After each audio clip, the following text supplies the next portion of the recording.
Thomas Boleyn faced a uniquely brutal Tudor punishment. King Henry VIII simply refused to let him die. While his son George and daughter Anne were sent to the chopping block, he was abruptly stripped of his titles, drained of his wealth, and banished, forcing him to survive with absolutely nothing.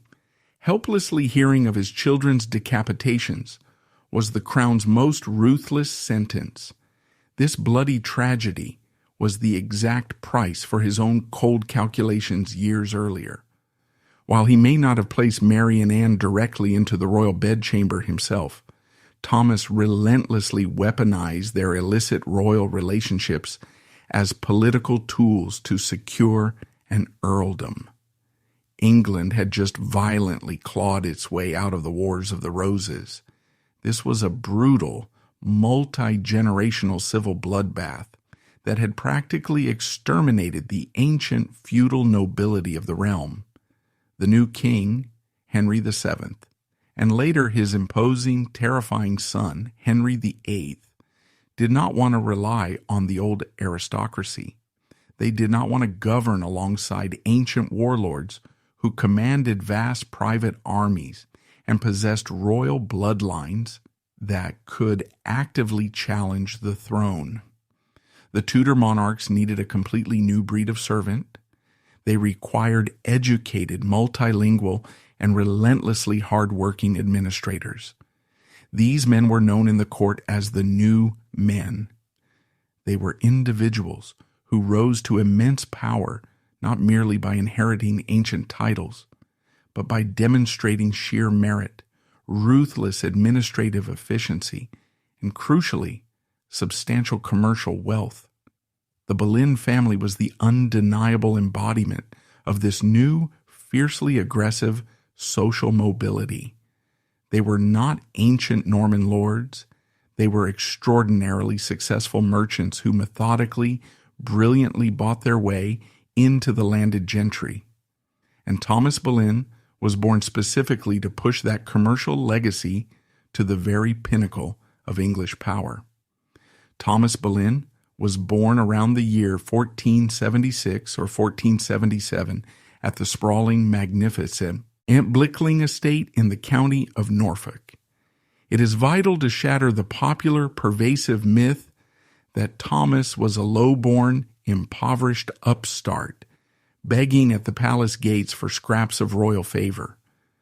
Thomas was actually born into a family of immense, newly minted wealth and formidable generational ambition. His great-grandfather, Geoffrey Boleyn, had been a vastly successful, incredibly shrewd silk merchant and mercer. Geoffrey amassed such a staggering personal fortune through international trade that he became the Lord Mayor of London in 1457. Geoffrey did what all exceptionally intelligent, wealthy merchants of the era did. He used his extensive reserves of hard cash to buy aristocratic respectability. He systematically snapped up magnificent country estates, including the heavy stone walls of Hever Castle in Kent and the vast lands of Blickling. Thomas's mother, Margaret Butler, elevated the family's status even further. As the daughter and co-heiress of the powerful 7th Earl of Ormond, she officially injected the highest ranks of Irish aristocratic blood directly into the Boleyn line. Therefore, Thomas started his life with a uniquely potent, incredibly dangerous combination: immense commercial wealth and genuine noble ancestry. But in the treacherous, shifting waters of Tudor England, merely possessing that status was not enough. Maintaining and expanding it required constant, exhausting, and often ruthless calculation. Around the turn of the century, likely between the years 1498 and 1499, Thomas Boleyn executed a brilliant, entirely cold-blooded political maneuver. He married Lady Elizabeth Howard. She was the daughter of the Earl of Surrey and the future, incredibly powerful Duke of Norfolk. Modern historical analysis strongly suggests this was not necessarily a grand, sweeping romance. It was a strictly transactional, calculated political alliance. The Howard family, despite possessing an ancient, deeply prestigious name and royal blood, was currently in dire financial straits. They were politically disgraced and heavily marginalized after backing the losing side of King Richard III at the pivotal Battle of Bosworth. Thomas Boleyn brought the vast, undeniable Boleyn commercial wealth to the table to physically bail out the sinking Howard ship. In direct exchange for this vital financial rescue, Elizabeth Howard provided Thomas with the ultimate, deeply coveted political prize: unrestricted familial access to the innermost elite circles of the English aristocracy. By marrying a Howard, the merchant's great-grandson was officially embedded within the highest nobility of the realm. Yet this strategic marriage did not instantly result in a life of easy luxury and endless courtly indulgence. The reality of their early life together was a grueling, profoundly anxious struggle. Thomas later admitted in written correspondence that during the early years of his marriage, he was forced to support his rapidly growing family on a severely restricted, deeply anxious income of just £50 a year. His wife Elizabeth was pregnant almost constantly, enduring the immense physical toll and the terrifying, ever-present danger of 16th century childbirth.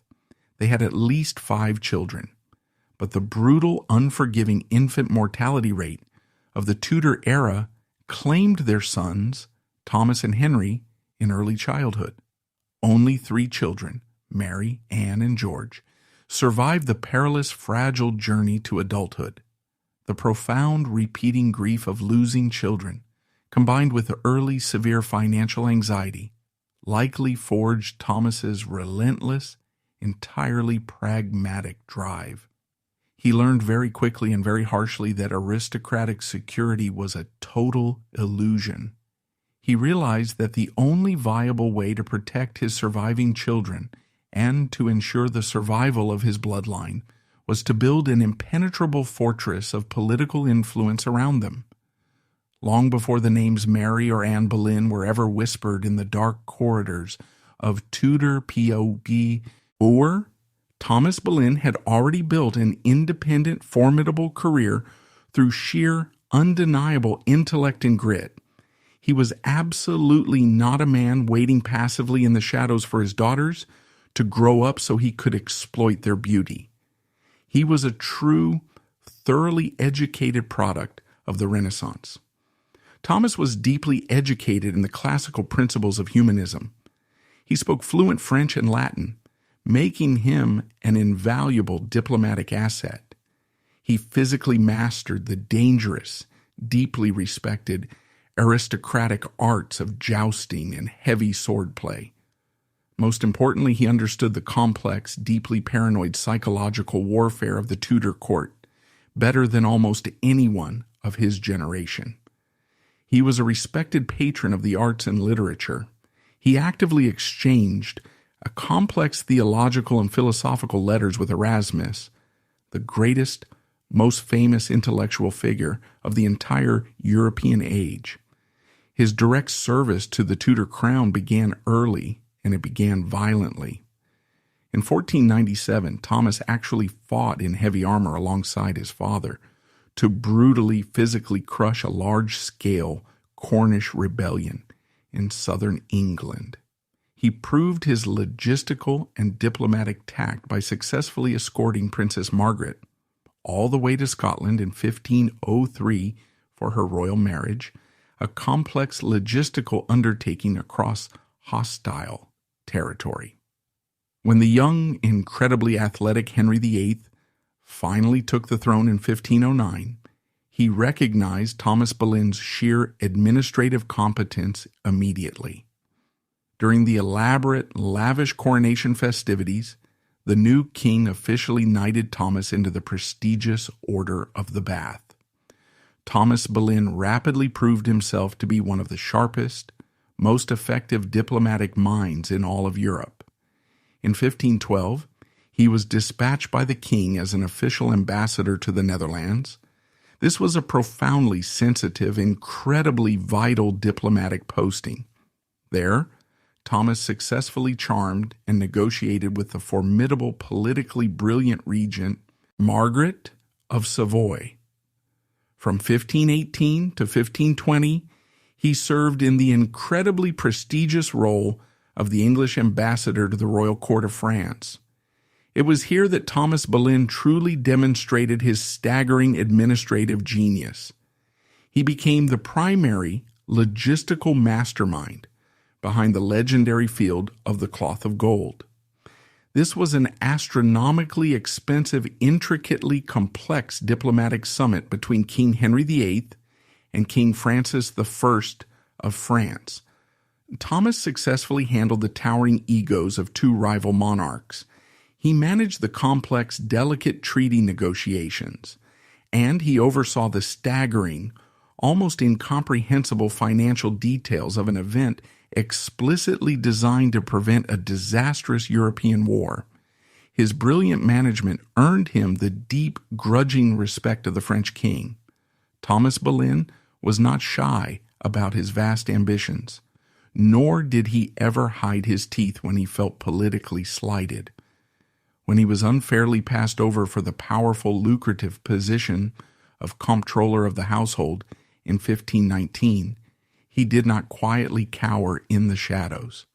He wrote a direct, blistering, and assertively aggressive letter directly to the terrifyingly powerful Cardinal Wolsey, firmly demanding his rightful due. He pushed, he agitated, he relentlessly utilized his network, and eventually he successfully secured the post. Thomas Boleyn was a self-made political heavyweight. He was deeply respected and widely feared in equal measure, and he had achieved this status entirely on his own diplomatic and administrative merit. The merchant's great-grandson had successfully infiltrated the highest nobility.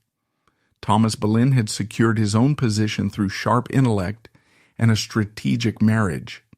But the Tudor court was a place of relentless transaction. To solidify this hard-won power, Thomas needed more than his own ambition. He had to look to the next generation. His daughters were about to become his most valuable political currency on the European stage. Two entirely opposing realities of paternal duty existed side by side within the English court. On one side, you see a devoted, progressive Renaissance father. He is utilizing his vast international diplomatic network to secure the finest, most elite education in the world for his young daughters. He places them in the most sophisticated royal courts of Europe, ensuring they are fluent in languages, remarkably literate, and deeply cultured. He is equipping them with intellectual weapons unmatched by almost any other women of their generation. Now shift that perspective entirely to observe a cold, deeply transactional political operator. You see a man who watches his eldest daughter become the physical mistress of a terrifying, unpredictable king. He does not draw his sword to defend her honor.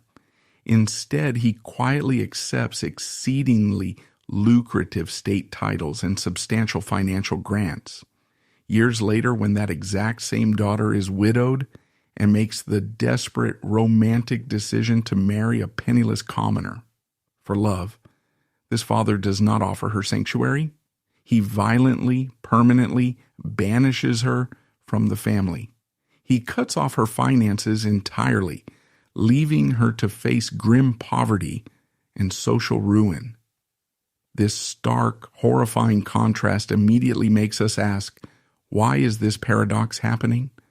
How does a father who invested so heavily in his daughter's brilliant futures ultimately treat his own flesh and blood with such breathtaking mechanical cruelty? The deeply transactional nature of Thomas Boleyn was a direct product of the brutal, unforgiving calculus defining 16th century aristocratic society. In the deeply patriarchal, heavily militarized world of Tudor England, noble daughters were not merely beloved children. They were valuable, strategic diplomatic assets. They were the political currency. And Thomas Boleyn, the ultimate pragmatic survivor of the Tudor court, was about to deploy his greatest assets onto the most dangerous chessboard in Europe. Long before King Henry VIII ever cast his obsessive predatory gaze upon the Boleyn family, Thomas Boleyn was actively, brilliantly leveraging his extensive continental connections. Through his exceptionally successful diplomatic missions in the Netherlands and France, Thomas had established a formidable international reputation. He realized that the traditional, deeply insular upbringing of English noblewomen was completely insufficient for the complex, global political game he intended to play. He wanted his daughters to be exceptionally polished. He wanted them to be fully fluent in the intricate, intensely dangerous political games of the European continent. In 1513, utilizing his close diplomatic relationship with the formidable regent of the Netherlands, Margaret of Savoy, Thomas secured a fiercely coveted placement for his younger daughter, Anne. The court at Mechelen was effectively the premier, most elite finishing school in all of Renaissance Europe. Simultaneously, his eldest daughter, Mary Boleyn, was placed on a slightly different, equally prestigious trajectory. In the autumn of 1514, Mary traveled directly to the glittering royal court of France. She was appointed to serve as a maid of honor to King Henry VIII's own younger sister, Mary Tudor, who was traveling across the English Channel to marry the aging French king, Louis XII. When King Louis died just months later, the English princess returned home, but Thomas Boleyn, acting with characteristic razor-sharp foresight, ensured that his daughter remained embedded in the center of European power. Mary Boleyn transitioned into the household of the new French queen, Claude. Her younger sister Anne soon joined her in France. For the next several years, the Boleyn sisters were deeply immersed in the vibrant, richly cultured, and incredibly dangerous court of the new French king, Francis I. The French royal court was the epicenter of the European Renaissance. It was a world of brilliant poetry, sweeping architectural projects, and sophisticated, complex courtly love. But it was also a deeply treacherous environment, saturated with intense political factionalism and intimate intrigue. It is here that the historical narrative surrounding the Boleyn family becomes heavily clouded by rumor, intense Catholic propaganda, and fierce modern debate. Around the year 1519, Mary Boleyn's time in France came to a sudden, jarringly abrupt end. She was abruptly recalled to England by her father. The exact reasons for this sudden recall are lost to the certainty of history. However, dark, severely damaging rumors had begun to actively circulate across the diplomatic channels of Europe. Whispers suggested that Mary had engaged in a scandalous, overly permissive lifestyle within the French court. Years later, the papal nuncio allegedly recorded that King Francis I himself had made deeply derogatory, explicitly explicit comments regarding Mary's behavior, purportedly referring to her as a great prostitute and his English mare. Many modern historians heavily caution that these specific, vividly graphic rumors may have been exaggerated or even entirely fabricated by later Catholic propagandists specifically attempting to smear the entire Boleyn bloodline. However, in the deeply paranoid, heavily monitored world of Tudor politics, truth was often entirely irrelevant. The mere perception of scandal was deeply real. For Thomas Boleyn, a man who had spent decades meticulously, exhaustively building his family's pristine political reputation, these rumors represented a profound existential threat. Thomas immediately sprang into action. He executed a brilliant, brutally effective campaign of political damage control. On February 4th, 1520, Thomas Boleyn orchestrated a perfectly respectable, entirely safe, and profoundly strategic marriage for his newly returned daughter. Mary was wed to William Carey. William Carey was not a prominent, land-owning earl, but he possessed something far more valuable in the daily mechanics of Tudor power. He was an esquire of the body to King Henry VIII. He was a deeply trusted, deeply embedded gentleman of the king's privy chamber. He possessed daily, intimate, and physical access to the monarch himself. The marriage was widely celebrated. King Henry VIII himself actually attended the wedding ceremony. Thomas Boleyn had successfully, seemingly permanently, secured his eldest daughter's social reputation. He had anchored her to a rising, steadily respectable star within the king's inner circle. But placing Mary in such close daily proximity to the terrifyingly powerful King of England proved to be an immensely dangerous, ultimately devastating calculation. Sometime around the year 1522, the quiet, newly married life of Mary Carey was entirely shattered.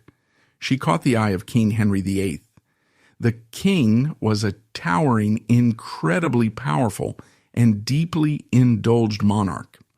He was married to Queen Catherine of Aragon, a universally respected, deeply pious woman who was increasingly failing to provide the king with a living male heir. Henry VIII was accustomed to taking exactly what he wanted, and he wanted Mary Boleyn. Mary became the physical mistress of the king. The historical consensus often aggressively simplistically accuses Thomas Boleyn of actively, maliciously pimping his own daughter out to the king to secure his own political rise.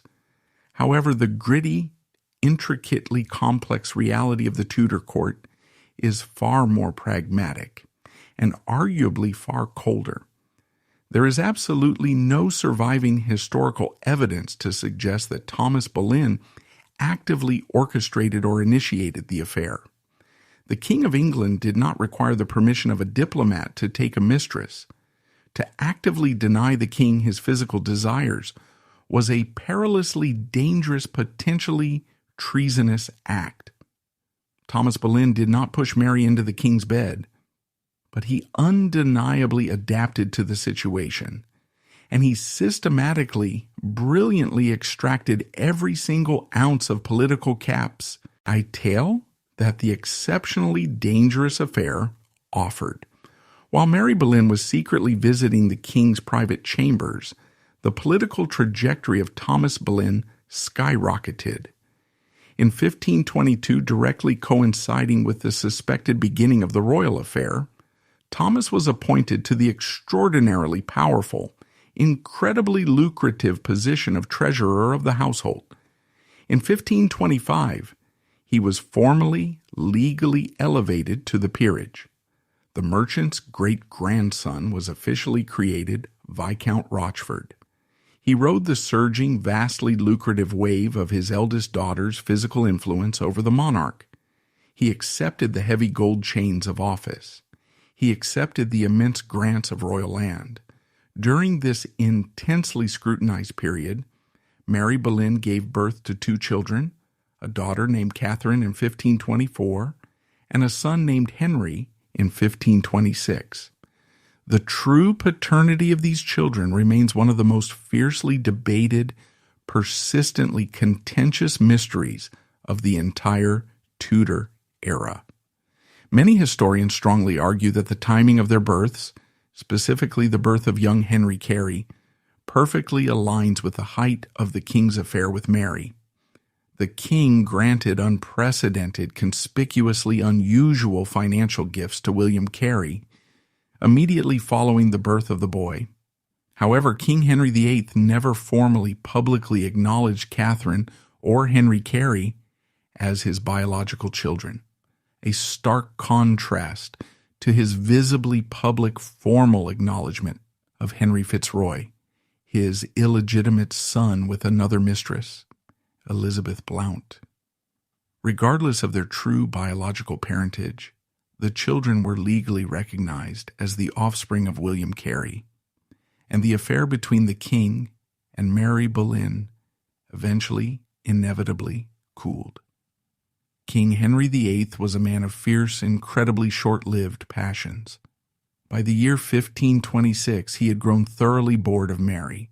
He quietly, efficiently discarded her. This specific moment reveals the true, deeply chilling, and entirely mechanical pragmatism of Thomas Boleyn. When Mary lost the physical favor of the king, she instantly, completely lost her strategic political value to her father. Thomas Boleyn did not offer his discarded daughter paternal comfort.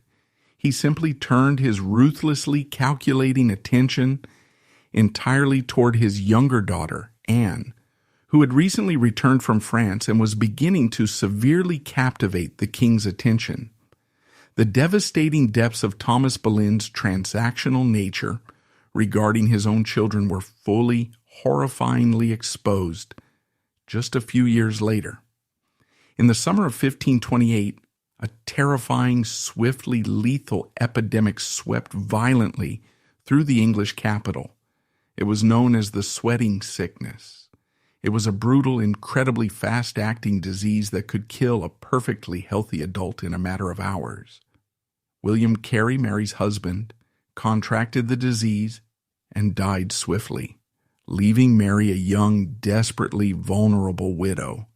Because of the complex, rigorously restrictive property laws of the 16th century, Mary was left entirely destitute. She was drowning in insurmountable, crushing financial debts left behind by her late husband. She was a single mother of 2 young children, entirely abandoned by the Tudor court. She turned desperately to her wealthy, incredibly powerful father for immediate financial salvation. Thomas Boleyn, the newly elevated Viscount Rochford, and the treasurer of the household, controlled unprecedented personal wealth. He could have effortlessly erased his daughter's crushing obligations with a single stroke of his pen. He executed no such action. He coldly, legally declined to assume her mounting debts. He deliberately withheld any provision for a sustainable, livable income.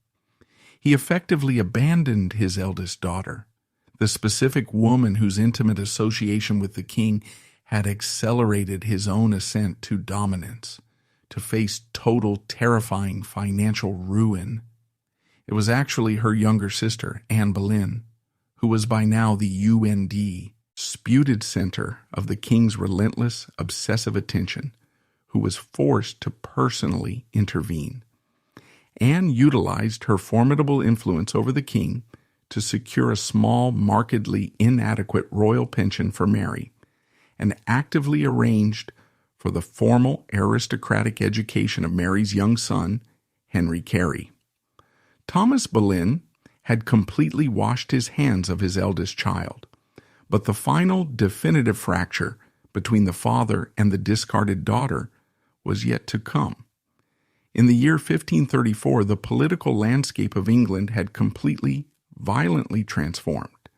Anne Boleyn was now the officially crowned, deeply controversial Queen of England. The entire nation had been torn away from the Catholic Church to secure her throne. The Boleyn family stood at the dizzying pinnacle of global power. Mary Boleyn was still a quiet, marginalized widow attending the royal court. But Mary, entirely defying the cold, intensely calculating nature of her family, made a deeply romantic, utterly disastrous decision. She fell genuinely, deeply in love.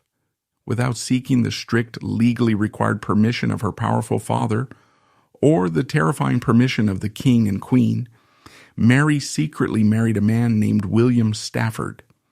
William Stafford was a soldier. He was a gentleman usher to the king. But in the incredibly strict, rigidly stratified social hierarchy of Tudor England, he was a monumental, unforgivable step down for the sister of the reigning queen.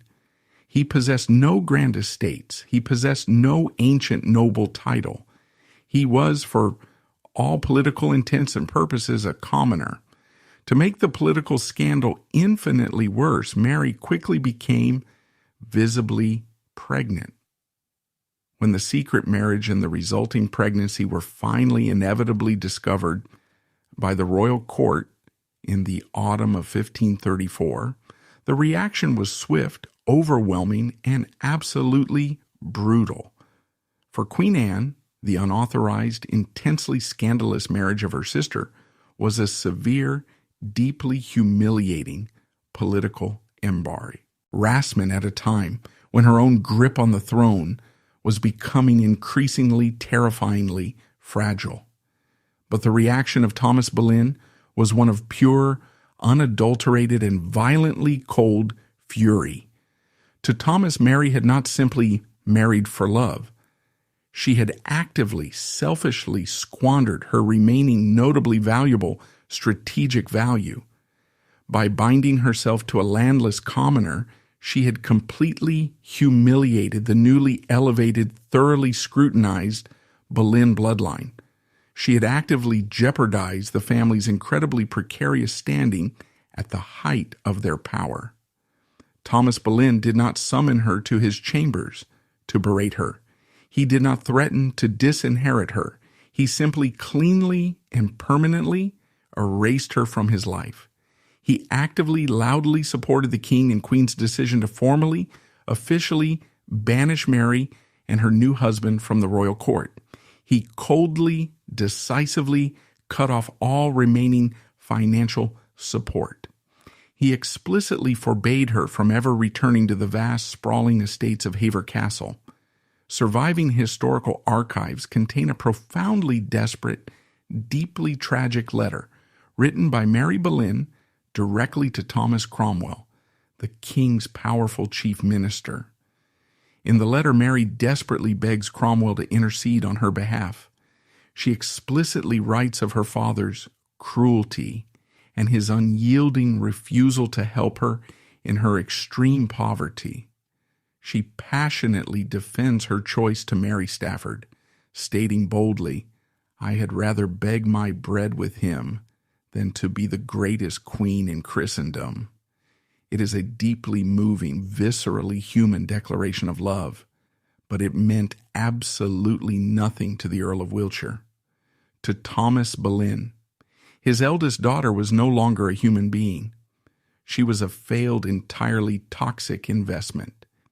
He treated her with the cold, mechanical ruthlessness of a merchant writing off a catastrophic loss. He permanently closed the door on Mary Boleyn. He left her to face complete poverty, entirely isolated from the sweeping empire he had built. The brutal reality of court politics had been made perfectly clear. A daughter's value was intimately tied to the king's fleeting favor. Mary Boleyn had served her purpose and was coldly discarded into the shadows.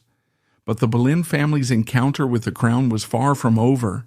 As Mary faded from view, a new, far more dangerous obsession took hold.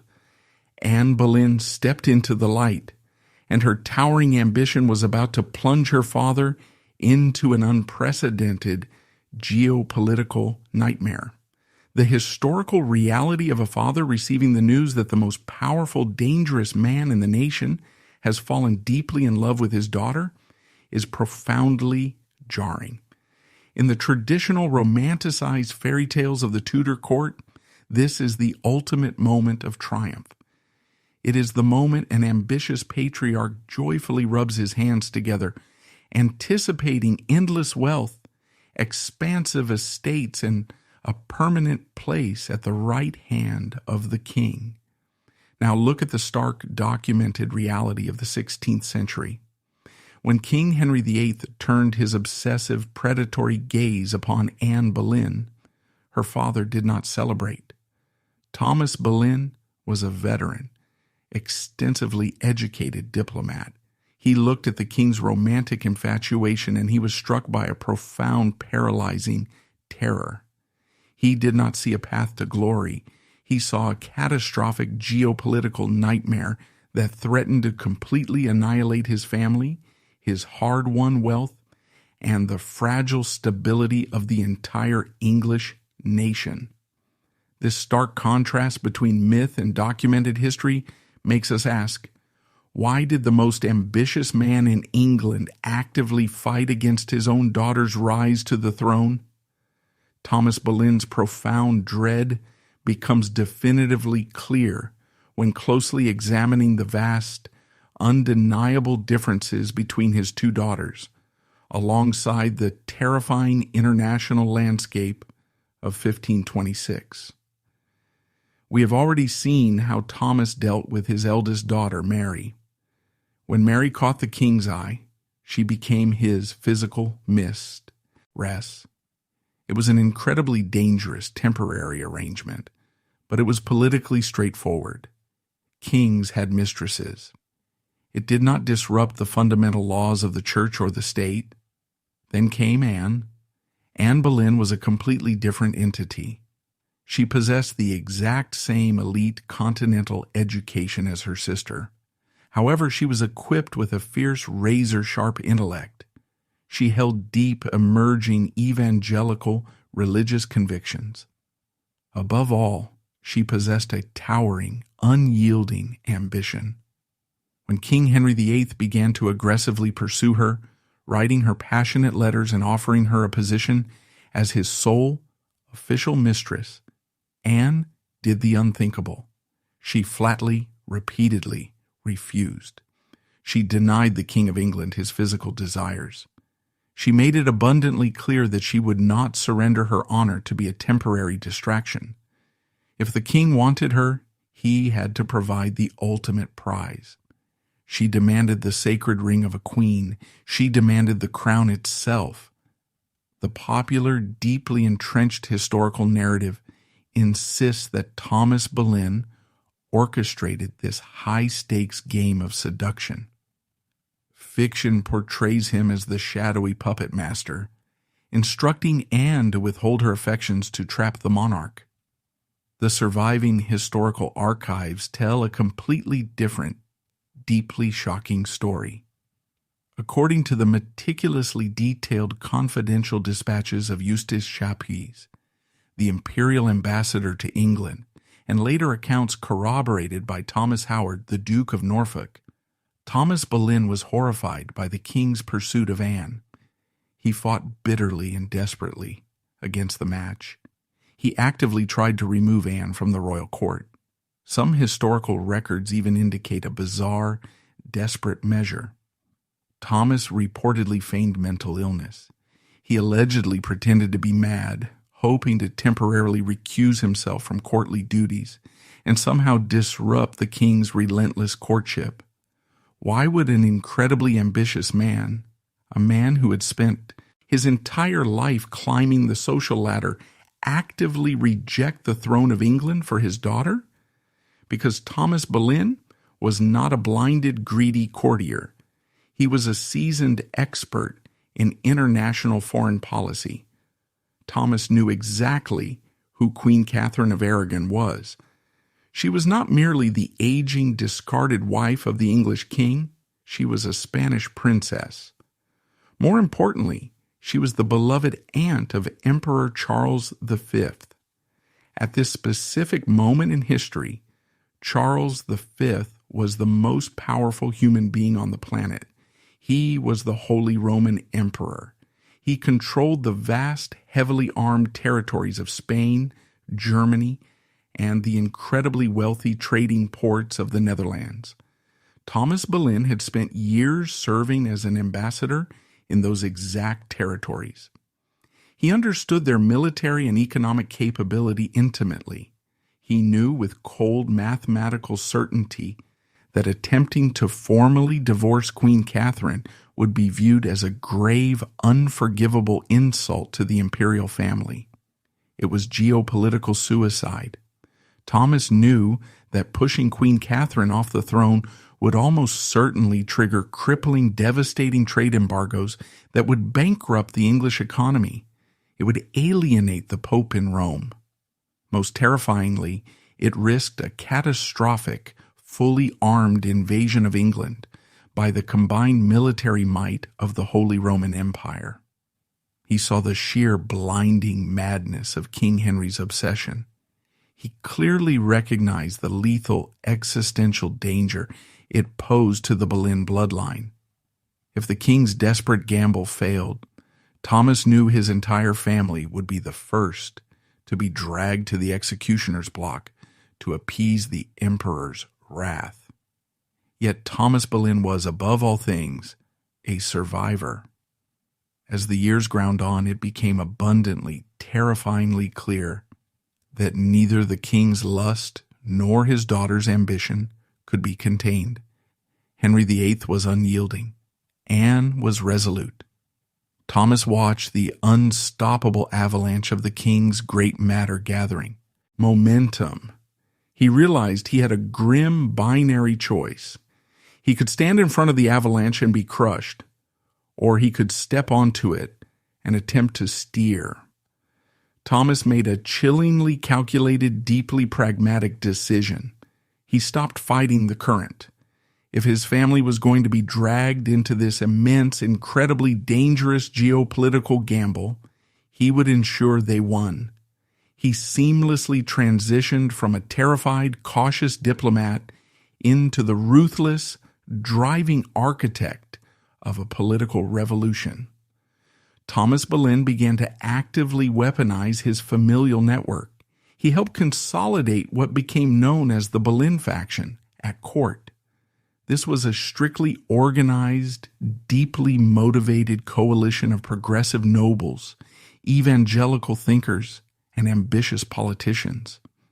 Their first major coordinated target was the man who had previously humiliated the Boleyns, Cardinal Thomas Wolsey.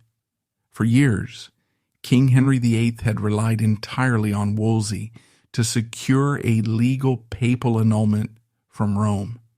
But Wolsey, trapped between the demands of his king and the terrifying military power of Emperor Charles V, whose troops had recently sacked Rome and effectively taken the Pope hostage, failed to deliver the divorce.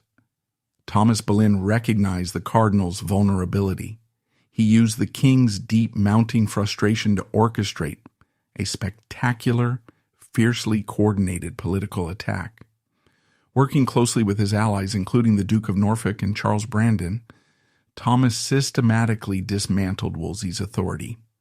In the autumn of 1529, the mighty cardinal was stripped of his offices, banished from the court, and ultimately arrested for high treason. With Wolsey removed, the path was clear, but the fundamental legal roadblock remained. The Pope would never grant the annulment. It is here that Thomas Boleyn's brilliant, classically educated mind made a monumental, world-altering leap.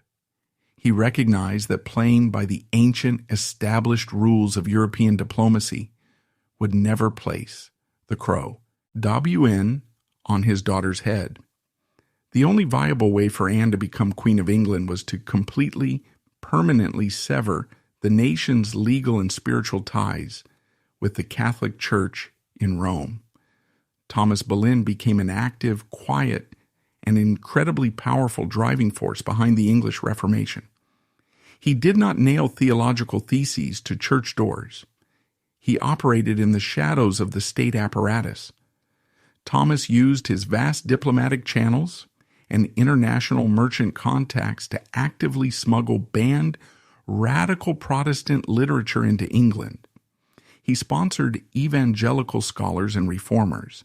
He helped introduce the king to the works of William Tyndale, arguing that a monarch should possess supreme, unquestioned spiritual authority over his own realm. entirely independent of the Pope. He was pushing the country toward a foundational religious schism, risking eternal damnation and domestic rebellion, simply to clear the legal roadblocks standing in his daughter's path to the throne. For a few intense, dizzying years, the audacious Boleyn gamble paid off beyond anyone's wildest, most ambitious calculations. With King Henry's unwavering favor secured, Thomas reached a zenith of power that left the ancient nobility of England seething with jealousy. In December 1529, the king applied immense, crushing legal pressure on the powerful Butler family in Ireland. Henry forced them to permanently surrender their ancient, fiercely contested claims to their ancestral titles. He did this specifically so that Thomas Boleyn could be elevated. The merchant's great-grandson was officially created the Earl of Wiltshire and the Earl of Ormond. He was now a premier peer of the realm, holding titles in both England and Ireland. By early 1530, the king handed him the ultimate administrative prize. Thomas Boleyn was appointed to the office of Lord Privy Seal. This was not a ceremonial title. Thomas now physically held the seal of the state. He effectively controlled the daily grinding machinery of the English government. He was no longer just a talented diplomat. He was the king's chief executive and primary enforcer on the global stage. The king trusted Thomas so implicitly that he dispatched him on the most difficult, explosively volatile diplomatic missions in English history. In 1530, Thomas Boleyn, the newly minted Earl of Wiltshire, led a prominent high-stakes delegation to Bologna. He was sent to meet face-to-face with the two men he had feared most, Emperor Charles V and Pope Clement VII. His mission was to aggressively argue the king's complex legal and theological case for the annulment directly to the men who were actively blocking it. It was a mission fraught with immense physical and political danger. During the formal audience with the Pope, a deeply significant, deeply symbolic incident occurred. According to diplomatic protocols of the era, ambassadors were expected to kneel and respectfully kiss the foot of the pontiff. When the Pope extended his foot, Thomas Boleyn, representing a nation that was actively threatening to break away from papal authority, boldly, famously refused the customary gesture. Many historians view this moment not as a clumsy error, but as a deliberately calculated, deliberate diplomatic insult. It was a clear, visual signal to the entire European continent of England's growing defiance, delivered perfectly by the father of the future queen. By the year 1533, the monumental, terrifying architectural work of the Boleyn faction was complete. King Henry VIII formally broke with Rome. He declared himself the supreme head of the Church of England. The marriage to Catherine of Aragon was legally declared null and void by the newly compliant Archbishop of Canterbury, Thomas Cranmer, a man the Boleyns had actively sponsored. Anne Boleyn, already pregnant, was triumphant. In June 1533, she was crowned Queen of England in a magnificent, incredibly lavish ceremony at Westminster Abbey. Thomas Boleyn watched his daughter sit upon the throne of St. Edward. His son George was an elevated viscount and a trusted royal diplomat. He himself was a powerful earl and the Lord Privy Seal. He had successfully navigated the most dangerous geopolitical crisis of the century. He had won the ultimate game. But Thomas was a man of the world. He knew the terrifying laws of political gravity. The entire Boleyn Empire, the newly established Church of England, their vast wealth, and their very lives were built on a foundation of sand.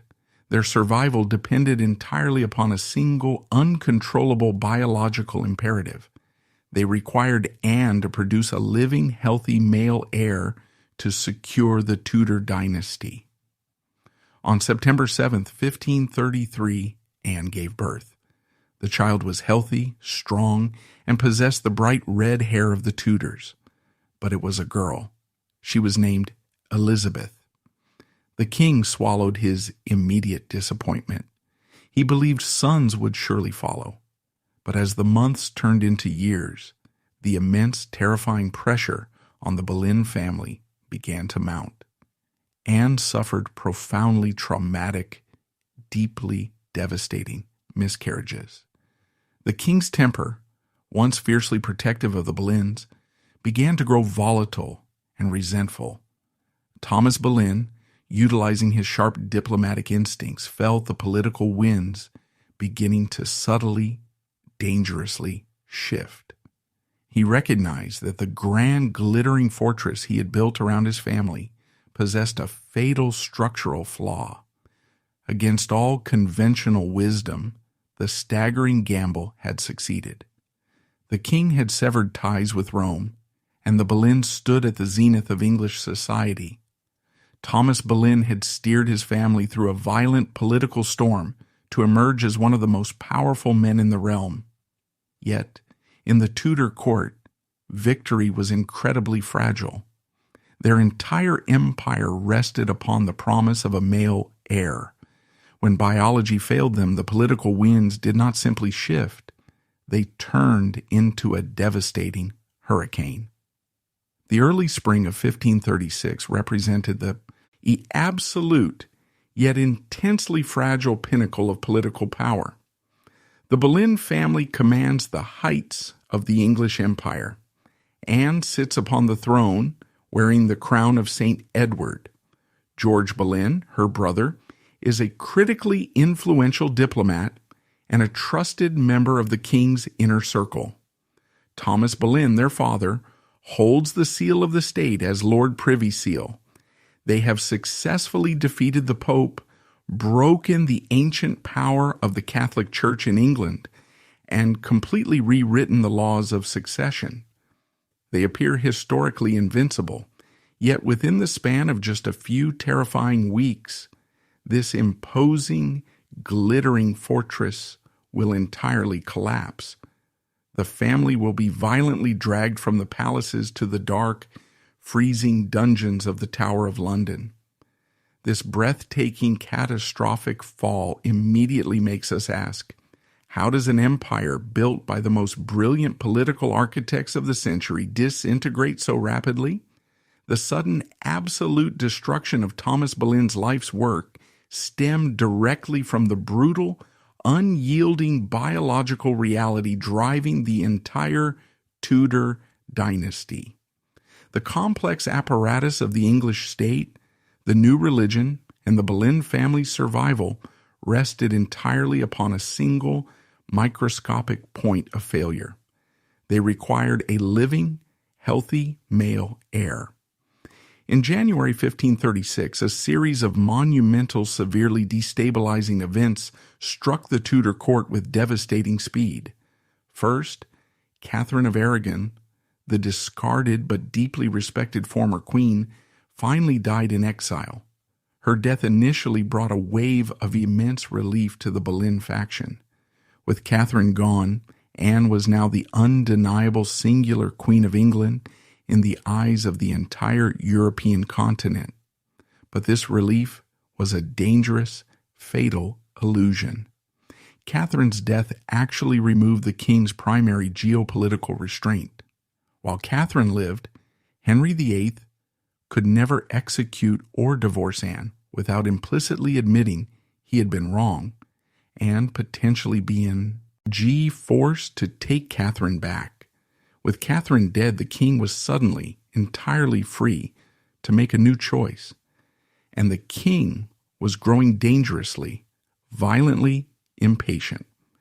In late January, King Henry VIII, an aging, increasingly heavy monarch, suffered a catastrophic fall during a jousting tournament.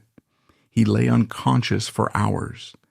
The entire kingdom held its collective breath, staring into the abyss of a disputed succession and a potential civil war. The profound, terrifying shock of the king's near-death experience triggered a devastating physiological disaster for the queen. Just days later, on the very day Catherine of Aragon was buried, Anne Boleyn suffered a devastating miscarriage. She was roughly 3.5 months pregnant. According to the intensely detailed dispatches of the imperial ambassador, Eustace Chapuis, the miscarried child had the appearance of a male. This specific tragic biological event was the turning point of English history. King Henry VIII, deeply superstitious, aging, and increasingly paranoid, entered Anne's bedchamber. Surviving accounts suggest he looked at the ruined pregnancy and coldly, brutally declared that he saw he would have no more boys by her. The king believed that God was actively, explicitly denying him a son. And in the terrifying logic of King Henry VIII, if God was displeased, the fault must lie entirely with the queen. The foundation of sand upon which Thomas Boleyn had built his sprawling empire cracked instantly, and the political vultures immediately began to circle. The king's predatory gaze, once so fiercely obsessively locked onto Anne, shifted with breathtaking speed. He turned his attention toward one of Anne's own ladies-in-waiting, a quiet, pale, and entirely submissive woman named Jane Seymour. Jane Seymour was the exact calculated opposite of Anne Boleyn. Where Anne was fiery, fiercely intellectual, and politically aggressive, Jane was demure, compliant, and deeply conservative. Crucially, Jane Seymour was not acting alone. She was being actively, meticulously coached by the conservative Catholic faction at court, the very aristocratic families, including the Howards, whom the Boleyns had ruthlessly marginalized and crushed during their rise to power. They saw a lethal opening, and they moved to completely exploit it. But the true architect of the Boleyn family's destruction was not a conservative lord. It was a man who had been Thomas Boleyn's closest political ally. It was Thomas Cromwell. Cromwell was the king's incredibly powerful chief minister. He was a brilliant, deeply ruthless administrator who had worked hand in hand with the Boleyns to engineer the English Reformation. But Cromwell and Anne had recently engaged in a fierce, distinctly dangerous dispute over the vast wealth being confiscated from the dissolved monasteries. Anne wanted the money directed toward new universities and charitable relief. Cromwell and the king wanted the wealth poured directly into the royal treasury. Thomas Cromwell was a man entirely devoid of sentimentality. He looked at the shifting political winds. He looked at the king's growing disgust for Anne and his rising infatuation with Jane Seymour. Cromwell recognized that the queen had become a fatal, lethal political liability. To secure his own survival, Cromwell made a cold, shrewdly calculated decision. He completely abandoned his alliance with the Boleyn faction. He allied himself with the conservative enemies he had previously fought, and he engineered a perfectly coordinated, lightning-fast political coup. In late April and early May of 1536, the trap was sprung with breathtaking, terrifying speed. Cromwell did not simply accuse Anne of failing to provide an heir. To legally, permanently eliminate a crowned queen, he required a charge that carried the unquestionable penalty of death. He constructed a horrific, deeply complex web of fabricated charges. Cromwell's agents violently arrested a young, relatively low-born in-court musician named Mark Smeaton. Under severe, agonizing physical torture, Smeaton confessed to having an illicit physical relationship with the queen. Armed with this coerced confession, Cromwell moved swiftly up the social ladder. He arrested Henry Norris, the groom of the stool, and one of the king's closest personal friends. He arrested Sir Francis Weston and William Brereton. Then Cromwell struck the devastating blow against the Boleyn family. He arrested George Boleyn, the Queen's own brother. The charges were grotesque. Anne was publicly formally accused of rampant serial adultery with all of these men. She was accused of horrific, unthinkable incest with her own brother. Most lethally of all, she was accused of conspiring with her alleged lovers to actively plot the assassination of King Henry VIII. This was the ultimate charge of high treason. On May 2, 1536, Queen Anne Boleyn was violently arrested at Greenwich Palace. She was transported by barge down the River Thames. She was escorted through the Traitor's Gate and thrown directly into the damp, oppressive confines of the Tower of London. The entire Boleyn Empire had been completely, systematically dismantled in less than a week. It is exactly at this horrifying moment that we must turn our focus back to Thomas Boleyn, the Earl of Wiltshire. When his two brightest, most successful children were violently dragged to the Tower, facing almost certain, brutal execution, Thomas did something that has deeply disgusted traditional historians for centuries. He did absolutely nothing. He retreated into a state of total, paralyzing silence. He launched no armed rescue attempts. He did not rally his retainers in the countryside. He wrote no impassioned, desperate letters pleading for mercy directly to the king. To modern eyes, conditioned by cinematic heroics, this looks like the ultimate unforgivable act of a pathetic coward. It looks like a greedy, ambitious panderer abandoning his flesh and blood to save his own miserable life. But we must analyze this moment not through the lens of modern morality, but within the suffocating, notoriously lethal reality of the Tudor police state. Thomas Boleyn was a veteran, thoroughly educated politician. He analyzed the board and he saw a flawless, inescapable checkmate. He knew King Henry VIII intimately. He knew that the king had already made his final decision. The elaborate trials were merely legal theater designed to justify a murder the king had already sanctioned. Thomas knew with cold, agonizing certainty that any attempt to publicly defend his children would be instantly legally framed by Thomas Cromwell as an act of treason. Speaking out would not save Anne or George. The king's wrath was unyielding. Speaking out would only guarantee that Thomas himself would be immediately arrested. He would be dragged to the block. His extensive estates would be entirely confiscated.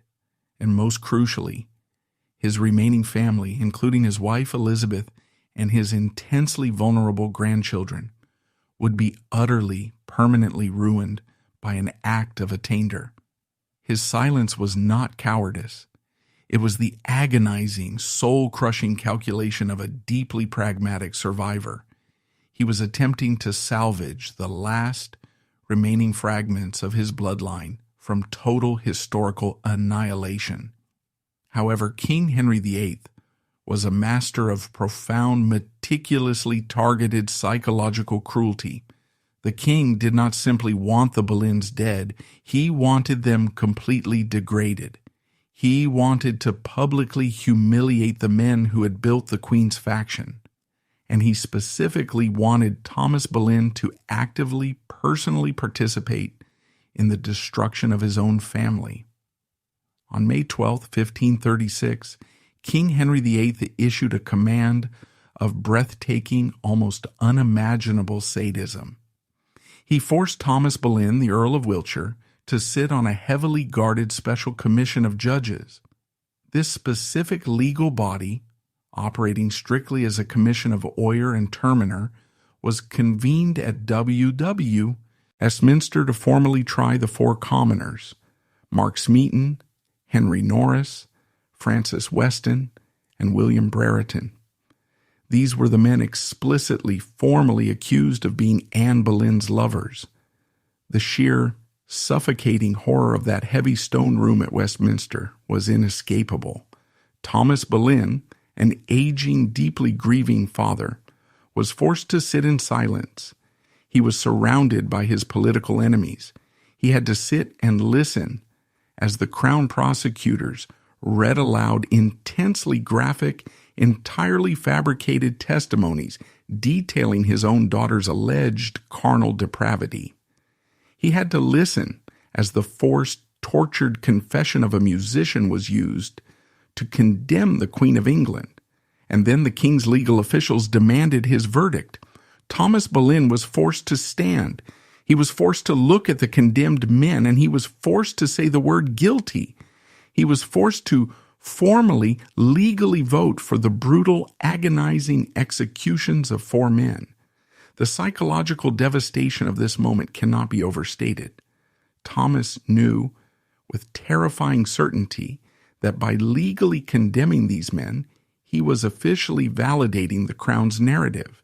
He was confirming the foundational charges against his own daughter. By saying guilty on May 12th, Thomas Boleyn was effectively personally signing the preamble to Anne Boleyn's death warrant. It is a fundamentally crucial historical distinction that Thomas Boleyn was not forced to sit on the specific jury that directly tried Anne and George a few days later on May 15th. Even the sadistic King Henry VIII seemed to recognize the horrific optics of forcing a father to directly condemn his own children to death. Thomas was officially excused from that final trial, but the physical exemption meant nothing. The brilliant architect of the Boleyn faction had been forced to actively participate in its demolition. By uttering a single word in the jury box, Thomas Boleyn saved his physical life, but he paid an unimaginable psychological cost. The Kiwages and was dead. The golden era of the Boleyn family was violently extinguished. However, the king was not finished with the Earl of Wiltshire. For Thomas, the ultimate punishment was not the executioner's block. It was being forced to live as a ghost in the very world he had helped construct. The stark visual contrast of his final historical legacy reveals the ultimate paradox of his entire life. On one side, you see a completely broken, aging courtier. He is dressed in the heavy, somber black velvet of formal mourning. He is walking slowly, head bowed, in a grand state funeral procession. But he is not mourning his own family.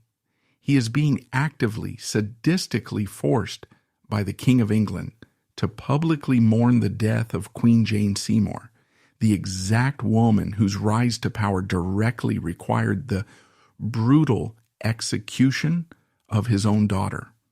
He is a walking ghost, a man forced to publicly applaud the very regime that slaughtered his children.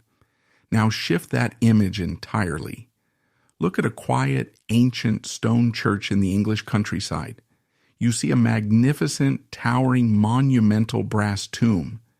It depicts a deeply respected statesman in the full, majestic robes of a premier earl, complete with the prestigious insignia of the Order of the Garter. And resting eternally defiantly on his right shoulder is a remarkably specific, unmistakable royal badge. It is a crowned falcon holding a scepter. It is the personal, defiant symbol of Queen Anne Boleyn. This stark, haunting contrast immediately makes us ask, why is this paradox happening? How does a man who was utterly humiliated, stripped of his power, and forced to bow to his enemies in life, claim such defiant victory in death? Comprehending the final, incredibly grim chapter of Thomas Boleyn requires looking at the terrifying reality of surviving a tyrant's wrath. On May 17, 1536, George Boleyn, the brilliant, extensively educated Viscount Rochford, was led out to Tower Hill and beheaded. 2 days later, on the morning of May 19th, Queen Anne Boleyn knelt on a scaffold within the Tower Green. With a single flashing strike from the heavy sword of an expert executioner brought specifically from Calais, the Queen of England was dead. The entire Boleyn dynasty had been violently, permanently severed. Thomas Boleyn, the Earl of Wiltshire, was still physically alive. The king had spared him from the executioner's block. But it is a widespread historical misconception to view this as an act of royal mercy. King Henry VIII was a master of profound, meticulously calculated psychological cruelty. He did not simply want the Boleyns dead, he wanted them completely, historically degraded. He kept Thomas Boleyn alive for one starkly specific, deeply sadistic purpose. Henry kept Thomas alive to serve as a broken, breathing monument to the terrifying power of the Tudor crown. The political punishment was immediate, systemic, and entirely devastating. Mere days after the executioner's sword took the heads of his two brightest children, Thomas Boleyn was systematically stripped of his immense executive power. He was forced to formally, humiliatingly surrender the deeply prestigious office of Lord Privy Seal. He had to physically hand the seal of the English state directly over to Thomas Cromwell, the exact man who had meticulously engineered his family's judicial murder. The ancient, fiercely contested earldom of Ormond was violently ripped from his grasp. The king eventually restored this specific, powerful title to the rival Butler family in Ireland 2 years later, in 1538, entirely erasing Thomas's hard-won aristocratic victory. Thomas Boleyn was officially banished in disgrace from the glittering royal court he had once commanded. He was ordered to retreat to the grim, newly emptied halls of Hever Castle in Kent. But the Tudor regime did not simply allow him to fade quietly into rural obscurity. The humiliations did not cease. They became the new, agonizing rhythm of his daily existence. Thomas was subject to relentless, crippling financial extortion by Thomas Cromwell and the king. He was repeatedly forced to hand over enormously lucrative ancestral lands and extensive financial grants simply to buy his continued physical survival. He was being methodically bled dry by the state. Then, in the late autumn of 1536, a formidable, fiercely violent Catholic rebellion erupted in the north. It was known as the Pilgrimage of Grace. The uprising actively threatened to completely topple King Henry VIII's regime. The king looked at the terrified, grieving Thomas Boleyn, and he inflicted a final, incredibly sick political joke. The king officially commanded the aging, politically toxic Earl of Wiltshire to mount his warhorse. Thomas was forced to spend his rapidly dwindling fortune to raise heavily armed men. He was ordered to ride out and actively, physically defend the exact same monarch who had just slaughtered his son and daughter.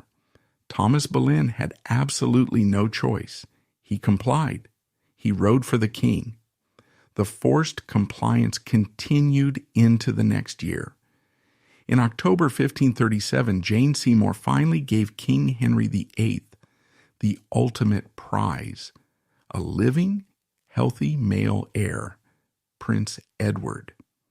Thomas Boleyn was explicitly commanded to attend the lavish, widely publicized royal christening. The grieving father was forced to stand in the shadows of the chapel, silently honoring the triumph of the Seymour family, the family that had directly usurped his own. Just weeks later, when Jane Seymour tragically died from severe postnatal complications, Thomas was summoned once again. He was ordered to dress in heavy mourning clothes and walk solemnly in her elaborate state funeral procession. He lived a life of forced daily compliance. He was a hollow vessel, navigating the palaces he had once ruled, terrified of making a single misstep that might condemn his surviving wife and his young grandchildren to the block. Thomas Boleyn endured this agonizing living death for 3 excruciating years. In April 1538, his wife Elizabeth Howard finally died.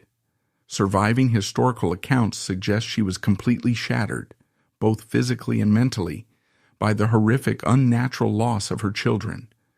Following her death, Thomas was allowed a pathetic, exceedingly minor return to the fringes of the royal court. He was a silent, broken old man, but his failing body finally spared him from any further royal humiliation. After a lifetime defined by relentless ambition, unimaginable stress, and profound, unspeakable grief, his physical heart finally gave out. Thomas Boleyn died on March 12, 1539. He was roughly 62 years old. When he died, the Tudor crown eagerly swooped in. They confiscated his remaining properties and erased his hard-won titles.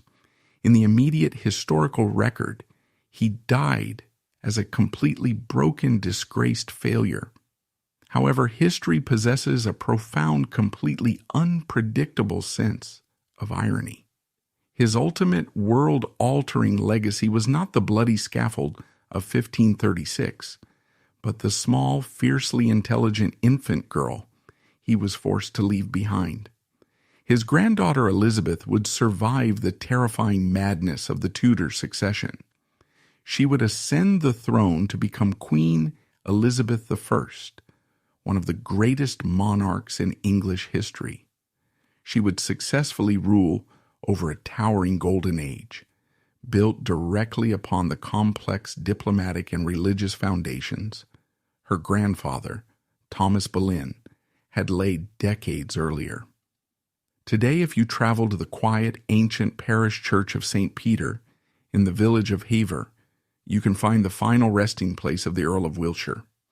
It is a grand, monumental brass tomb depicting him in the full, majestic robes of a premier English earl. And there, resting eternally upon his right shoulder, is a deeply specific crest, a crowned falcon holding a heavy royal scepter. It is the personal, intensely defiant symbol of his daughter, Queen Anne Boleyn.